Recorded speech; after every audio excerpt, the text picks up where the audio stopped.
मैं लिफ्ट से जा नहीं पाता हूँ, मुझे लिफ्ट में चढ़ने से बहुत डर लगता है। तो मुझे सीढ़ियों से जाना पड़ता है। शॉपिंग मॉल में जाते हैं या कहीं घूमने जाते हैं, कहीं भी हम जाते हैं तो हमें सीढ़ियों से ही जाना पड़ता है। इसकी वजह से डर या घबराहट लगना, किसी बंद कमरे में या किसी बंद जगह पे जहाँ से निकलना मुश्किल लगता हो, तो इस तरह के फ़ोबिया को क्लॉस्ट्रोफोबिया कहते हैं।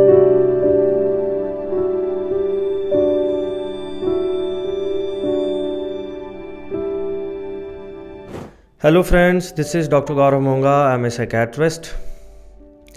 थोड़े दिन पहले मेरे पास एक पेशेंट ने विज़िट करा और उसका नाम था राहुल। तो राहुल बहुत डरा हुआ था, बहुत सहमा हुआ था। वो मेरे पास आया, उसके साथ में उसके परिवार वाले भी थे। और राहुल ने मुझसे आके कहा कि मुझे बहुत बड़ी प्रॉब्लम है। मैं जहाँ जॉब पे जाता हूँ वहाँ पे मुझे 7वीं मंजिल पे जाना पड़ता है और मैं लिफ़्ट से जा नहीं पाता हूँ। मुझे लिफ़्ट में चढ़ने से बहुत डर लगता है, तो मुझे सीढ़ियों से जाना पड़ता है। इस चक्कर में मैं बहुत थक भी जाता हूँ कई बार। और मैंने बहुत कोशिश करी बहुत बार कि मैं लिफ़्ट में जा पाऊँ, लेकिन पता नहीं, जब भी मैं लिफ़्ट में जाता हूँ तो मुझे बहुत ज़्यादा घबराहट होने लग जाती है, पसीना आने लग जाता है, सांस फूलने लग जाता है, मुझे लगता है कि मुझे सांस नहीं आएगा।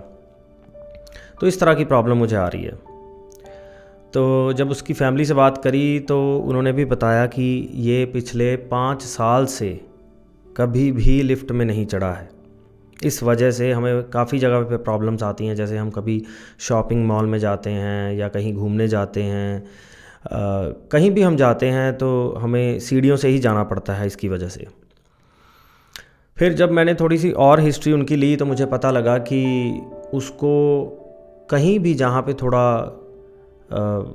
बंद कमरा हो या थोड़ी छोटी जगह हो जहाँ पे उसको लगे कि वो स्टक हो गया है, या इवन कई बार उसको कार में ट्रैवल करने में भी प्रॉब्लम आती है, उसको शीशे खोलने पड़ते हैं।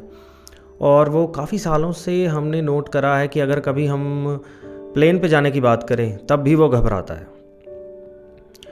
तो सारी हिस्ट्री लेने के बाद मुझे ये समझ में आया कि वो एक तरह के एंग्जाइटी डिसऑर्डर से पीड़ित है, जिसको हम फोबिक एंग्जाइटी डिसऑर्डर कहते हैं। फोबिया जिसको हम कहते हैं ना, फोबिया है, किसी को डर है तो उसको लिफ्ट में चढ़ने से फोबिया है। या इसको एक हम ब्रॉड टर्म देते हैं तो उसको क्लॉस्ट्रोफोबिया कहते हैं।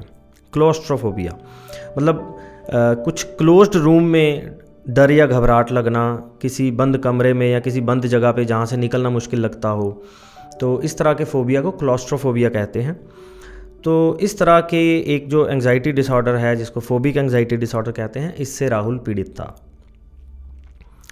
तो उसके लिए हमने उसके इलाज में कुछ मेडिसिन्स दी उसको, जो एंटी एंग्जाइटी मेडिकेशंस थी, कुछ SSRI मेडिकेशंस थी। इसके साथ ही हमें उसकी काउंसलिंग करवाई, हमने CBT करवाया, उसका कॉग्निटिव बिहेवियर थेरेपी करवाया, जिससे वो बिल्कुल ठीक हो गया। तो कहने का मतलब ये है कि अगर आपके आसपास में कोई भी ऐसा इंसान है जो इस तरह के सिम्टम दे रहा है, जैसे लिफ्ट में चढ़ने से डरना, अकेले बाहर जाने में डरना, या खून को देख के डर जाना, कहीं इंजेक्शन लग रहा है, या ब्लड को देख के डर जाना, हाइट से डरना, कई लोगों को फियर ऑफ हाइट्स होता है, प्लेन में जाने से डरना। तो इस तरह की जो एंग्जाइटीज़ हैं वो काफ़ी कॉमन है, और इस वजह से हमारी जो एक्टिविटीज़ हैं, जो पेशेंट की एक्टिविटीज़ हैं, वो काफ़ी रेस्ट्रिक्ट भी हो जाती हैं कई बार।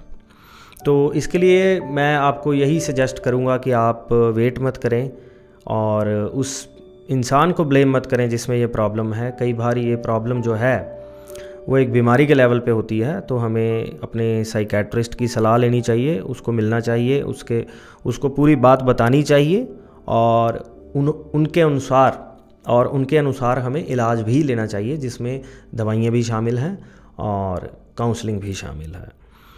तो आशा करता हूँ कि ये जो फोबिक एंग्जाइटी है इसके बारे में मैं आपको कुछ समझा पाया हूँगा। हमने पहले भी फोबिक एंग्जाइटी के ऊपर एक वीडियो बनाया है, आप उसको वॉच भी कर सकते हैं। तो हमारे इस वीडियो को आप लाइक और शेयर ज़रूर करें, चैनल को सब्सक्राइब कर दें ताकि आने वाले वीडियोज़ का नोटिफिकेशन आपको मिलता रहे। Thank you.